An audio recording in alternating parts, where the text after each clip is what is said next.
ọkwa na-asị na obodo ọbụla ịbatara ma onye Igbo anọghị na ya gị si n'obodo ahụ pụọ. Ịbata n'obodo Ondo ndị Igbo nọ na ya na-emetakwa ọfụma. Nke a mere na mkpụrụ ụbọchị 19 ọnwa 11 afọ 2010 ndị Igbo bi na Ondo wepụtara ụbọchị a dịka ụbọchị nke ha na iji mee emume ọdịnala ha. Ndị eze, ndị nze na ọzọ si ebe niile na Naịjirịa wee bịa mmemme a nke bụ ụbọchị ọdịnala ndị Igbo bi n'obodo Ondo. Ọha na eze sikwa Enugu zite ndị mmadụ. Eze ndị Igbo Lagos, eze Hyacinth Hazurike OON bụkwa eze ndị Igbo nakwa onyeisi ndị eze ndị Igbo n'ụzọ ije dịkwa ndị eze ya wee bịa mmemme a. Ka ha batara, eze Igwe SI Okoye Ichie, eze dị ọra mma nke mbụ na agụrụ ụzọ Igbo, eze ndị Igbo n'Ondo nabatara ha. Lekwa ka Igwe Okoye Ichie, eze ndị Igbo Ondo ji nabata ndị eze.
Ndi Igbo eze Hyacinth Hazurike OON, eze Igbo of Lagos State.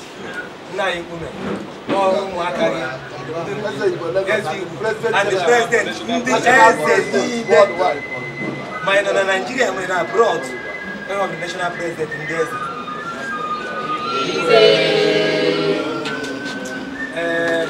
Onye nke nọdebere ya bụ nnukwu nna anyị. Nga na-anụ maka na anyị na-eje Igbo ije mee emume dị iche iche.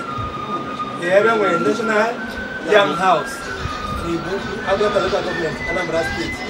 Onye a bụ Igbo of Igbo. Nna anyị Idu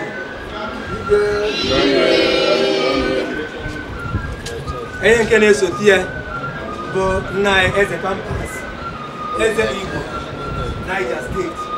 Onye nwa bụ sekretary ndị eze in diaspora general. Ndị na-ebo nso bụ nna anyị ukwu bụkwuzoro agbata obi anyị. Onye nwa bụ eze Igbo Ondo steeti, eze Obi Okechukwu. Abọzụ nyakwazi ụlọ landlord. Go ahead. Eze Samuel Okoye Ichie, eze dị ọra mma eze Igbo Ondo steeti. Ndị kwụkwa n'iru unu bụ ụmụ nwanne anyị, bụrụ ụmụ anyị ndị Igbo nọ na Adeyemi College of Education agụ akwụkwọ. Ọha nwa nụrụ na ndị eze na-abịa n'ụbọchị nke tata n'ụwa. Kwesịrị abịa kene unu wee sị unu nnọọ na Ondo steeti. So ka ji maka ya were bịa ndị eze ekene m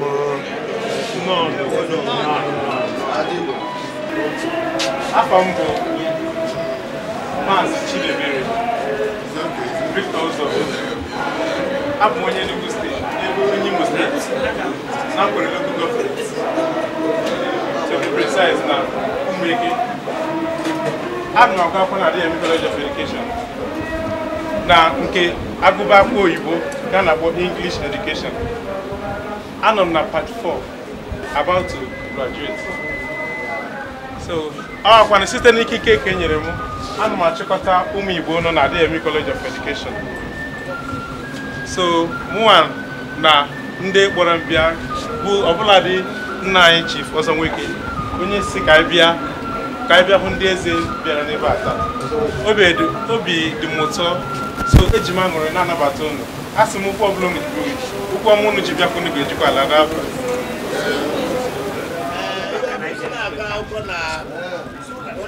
Akọ na chọọchị unu ekwela ka ọsọ anyị fuo.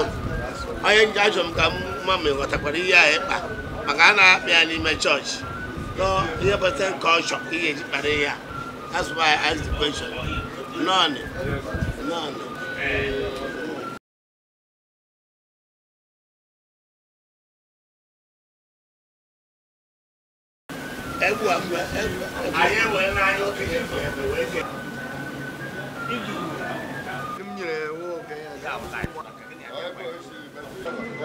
Ihe anyị na-ekwu okwu na anyị dere ebe a bụ onye ọbụla dịka esi ekwu ndị Igbo enweghị afọ ọma, anyị na-etinye aka n'ihe ọjọọ nnọọ ya kpatara anyị ji nwee nsogbu.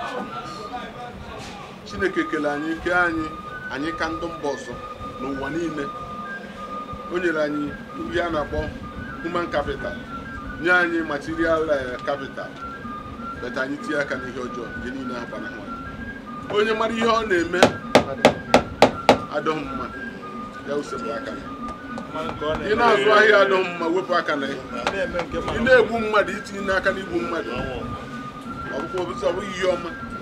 Ozi ọma anyị na-ekwu na-abụ ka ndị mmadụ Igbo chegharịa ka ewere ha ihe Chineke nyere anyị. Ọtụtụ ihe ka Chineke nyere anyị mana aka ha etiri ọhịa nke aka ọjọọ were nsogbu. Ọya aka kpatara anyị ji na-ayọzi ndụ wezi ebe ụwa niile na-achị anyị a na-eme anyị ka okpuru ka ndị bịara abịa n'ụwa. Anyị abịaghị abịa, anyị buru ụzọ bịa, anyị buru ụzọ nọrọ ndị ọzọ bịara. So ana m asị na ọ ga-adịrị ụnụ mma n'aha Jizọs. Ihe onye ọbụla na-achọ Chineke nye ya n'aha Jizọs. Ma onye ọbụla were Jizọs Chukwu first were shibe isi na ọ ga-adịrị anyị mma n'aha Jizọs. Ndị be anyị ka Chineke gọzie onye ọbụla n'aha Jizọs.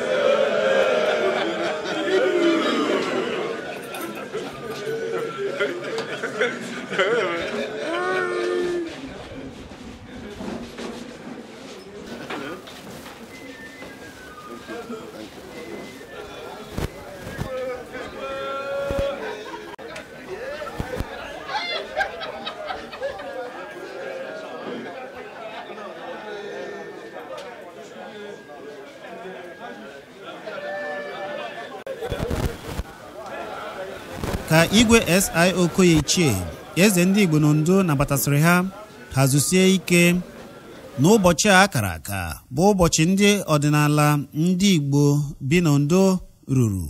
Igwe SI Okoye Ichie eze ndị Igbo n'Ondo jekwara gosi ndị eze si obodo dị iche iche wee bịa ụlọ nzukọ ha nke a rụrụ tupu alụọ agha Naịjirịa.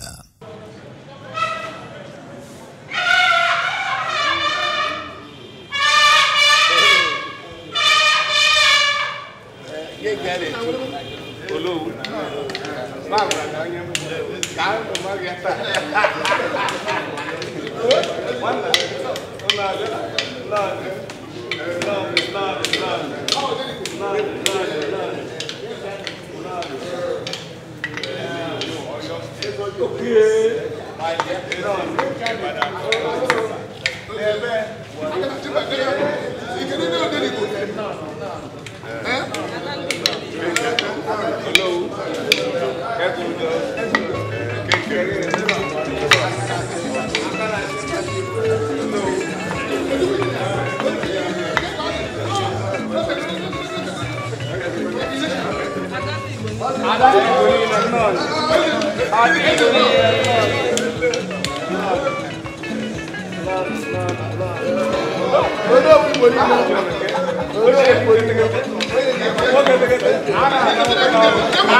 Ondo State as a whole. That's our first hall Ndi Igbo before the war. After the war, and they come back back. So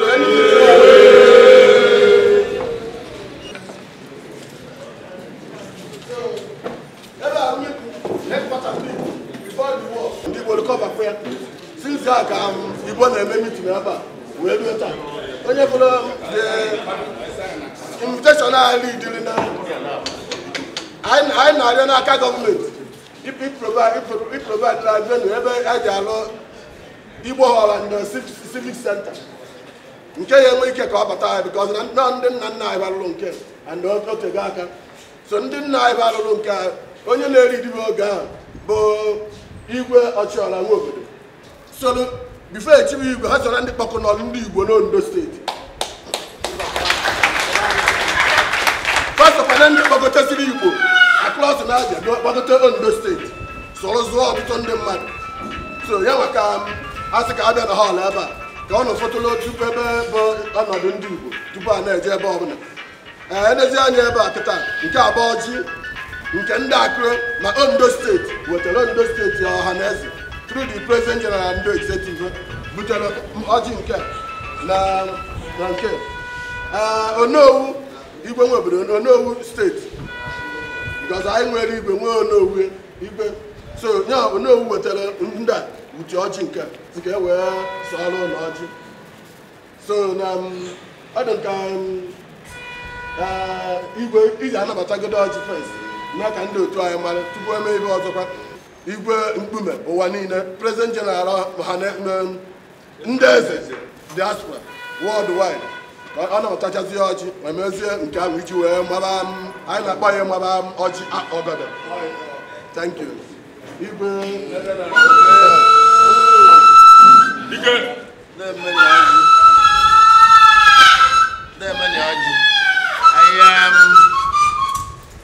I am not the menu. If I am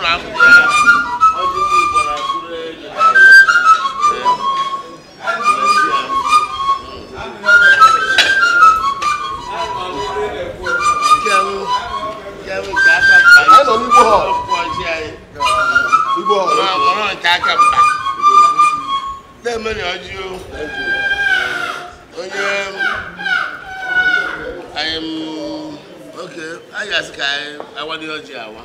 I was okay. I'm more happy. I want your Jawa. Can I put my Jawa? Then you got it. You are going to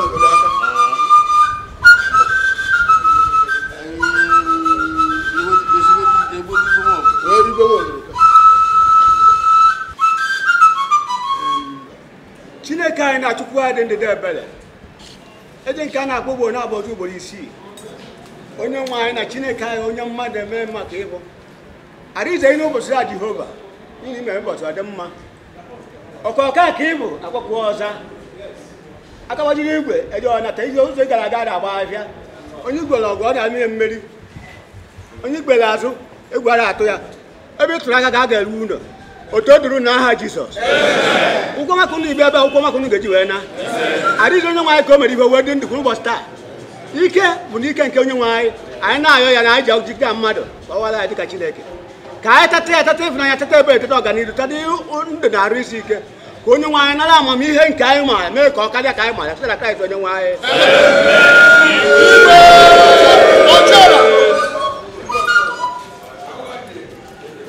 Iwu ọjọọ. Ị ga-ejikere ife a wazie maka mkpụrụ aka dị nwazie m. Thank God for everything. Through Christ our Lord.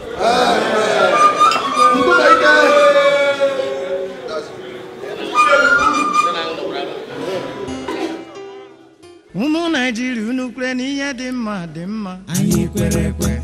Unu kwere na ihe dị mma dị mma, anyị kwere ekwe. Unu kwere na nke dị njọ dị njọ, anyị kwere ekwe. Unu kwere na nke dị njọ nọ dị njọ, anyị kwere ekwe. Ọ bụrụ na ikwere ekwe weliere maka enu, anyị kwere ekwe. Ọ bụrụ na ikwere ekwe welitere maka enu, anyị kwere ekwe. Ọ bụrụ na ikwere ekwe welite aka gị enu, anyị kwere ekwe. Anyị kwere ekwe, anyị kwere anyị kwere ekwe, anyị kwere anyị kwere ekwe, anyị kwere anyị kwere ekwe. Ọzọ Nweke Ogbuehi ndị Igbo na Ondo, Chinedu Eze ndị Igbo na Ondo kwukwara okwu gbasara ụlọ ezumezu nke a bụ nke ndị Igbo bi na Ondo rụrụ tupu alụọ agha. Ngwa geenụ ya ntị ma lekwa ya.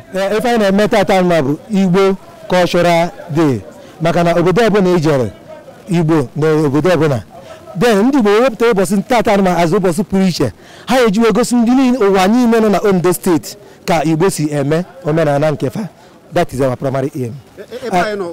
Ebe anụma anyị nọ ugbu a bụ ọgbakọ ndị Igbo. Ụfọdụ na-abụ hapụta na-ekwu ndị Igbo nọ na Ondo, ndị Igbo nọ na Ondo. Ebe anyị rijuo ndị Igbo nọ na Ondo na ụmụ anụma unu na-afụ nọ n'azụ nkịta anụma. Ụmụ anụma was built before Nigeria Biafra war. During the war, ndị Yoruba take over. Then after the war, ndị Igbo bịakwakwa ha n'ife bụ ọgbakọ ndị Igbo bi na Ondo steeti.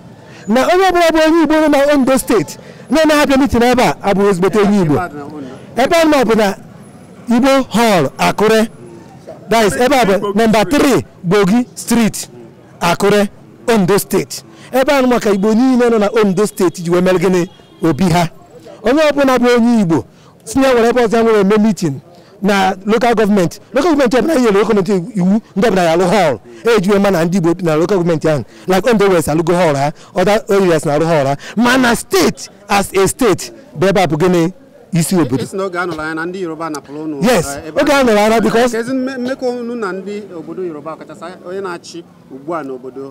Ka a nụchara agha ahụ ịnwere anụrụ agha ndị Igbo gbaa ọsọ, ndị Igbo gbazie ọsọ megịnị ka anụcha agha agbachitekwa azụ maka asị na ebe anyị bi ka anyị bi agbachie n'ugbo a na-echetakwa ebe anyị bi na-echetakwa akwụkwọ ha na ebe a na ọkwa anyị nwere na anyị nwere akwụkwọ anyị ji wee nwere na anyị lụrụ ụlọ anyị goo ana mee ife niile wee megịnị wee were akwụkwọ anyị wee rikremụo ụlọ be anyị rikremụo ya enwe na-ajụzi gịnị ka esi eme ndị obodo anụnwa nọkwa n'ebe anụnwa ọkachasị Deji nke nọ na Akure kịta anụnwa this new Deji and the present governor bụ Governor Caring Heart ndị enwere na Ondo steeti now ọ fụrụ Igbo n'anya too much and ọ na-agakwe ntị n'ife ndị Igbo na-ekwu. Deji Akure agwụgo dịka ya n'ogide ya sị na nwa ndị bịa na-ebukesi ngwafịa ndị Igbo na ya chọrọ ya.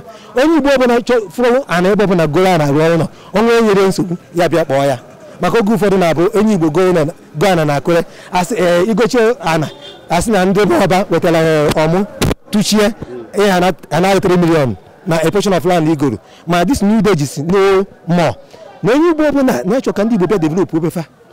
So na anyị kenere Chineke na Deji nọ around ya na gọvanọ na ha kwadoro ndị Igbo n'ife ndị Igbo na-eme. Ka e gosiziri ndị eze na ndị nze na ọzọ na ndị ichie ndị Igbo si mba ụwa dum wee bịa nọnyere ndị Igbo bi n'Ondo n'ụbọchị emume ha bụ ụbọchị ọdịnala ụbọchị ndị Igbo n'Ondo. Ka emesịrị nke a, eze ndị Igbo na Ondo jukwara ndị eze si obodo dị iche iche si ụwa niile wee bịa nọnyere ha n'ụbọchị nke ha wee jee na obi ọlọwọ nke ọwọ. Lekwa ka nke a si mee. Ọ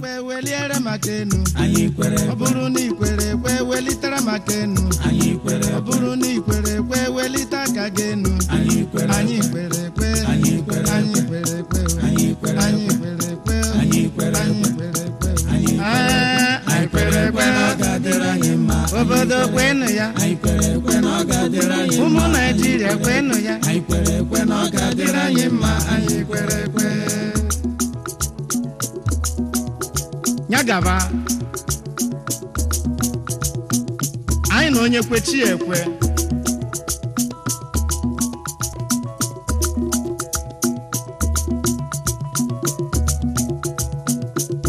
anyị ji ọsọ atụ ajọ ihe na-atụ ọsọ kperu a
Yes, you are all welcome. Yeah.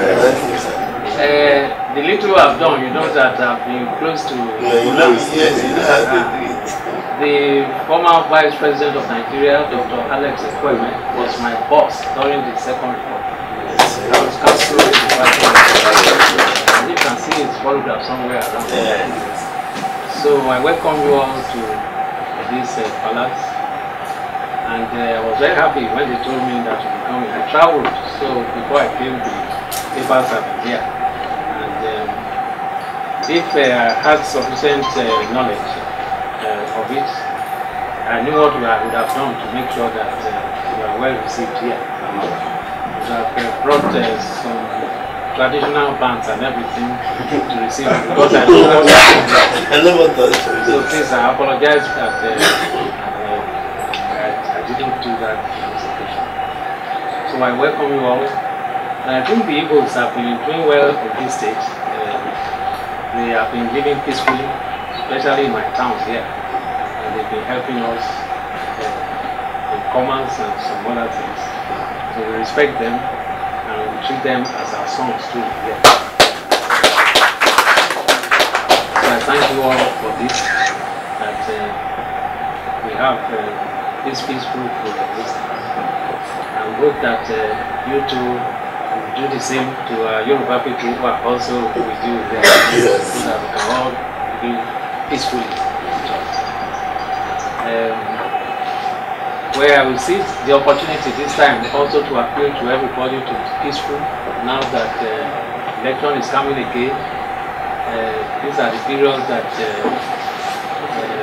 people are always jittery, because we don't know what will happen, but we continue to pray that God will continue to sustain us and let us be together as a nation, because we've been flooding our lungs and God has been helping us. We pray and hope that God will continue to help us. So I thank you all for coming. I can only let you know a bit about our kingdom, our kingdom. Just as you have your source in Igbo land, we also have our source here. Our source is Ile Ife, and the Onion people across the place the source. Most of the Yoruba kingdoms, they came from there. And my own ancestors left Ife in 1019 AD to come. It took them some time before they reached it. The first Olo was there, who came as Olo was Olo Arere. Here we also call him Olo Ajukwelu. That's the first Olo. And we have 2, 3, 4 until I am the 31st Olo. Some people call me 32nd, but I say 31st because my father doubled as Olo. He was here first as he was here for about 25 years, and then he was deposed, and there was another Olo, and then after the other Olo joined his ancestors, he came back again as Olo for another 5 years. So some people take it that he has come as Olo twice, whereas the same person we are talking about. So that is why I call myself 31st instead of 32nd. Yes. My own name is David Victor Olabade Olatewu Olabi. So, Olo for Paramount ruler for working. Thank you very much.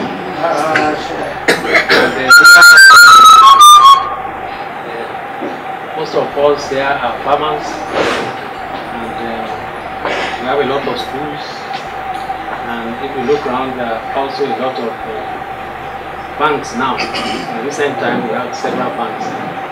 Yes. And we are also proud to say that during my reign there, we also have a private university, the Achievers University. Yes. And we are still trying to see what we can do. We also appeal to you because we know you are, the Igbo people, they are very enterprising, and they have been contributing a lot to commerce and industries in this country. So I still appeal to you. You come and set up businesses. We make sure we give you a good environment to make sure that there's no problem. So you're welcome. Thank you. Because this the world is now a global village, and we all have to take it like that and try to live together as children of the same world. So I thank you all, and I hope we still continue to work together as friends, and I hope all will be well with all of us. Thank you very much. Thank you.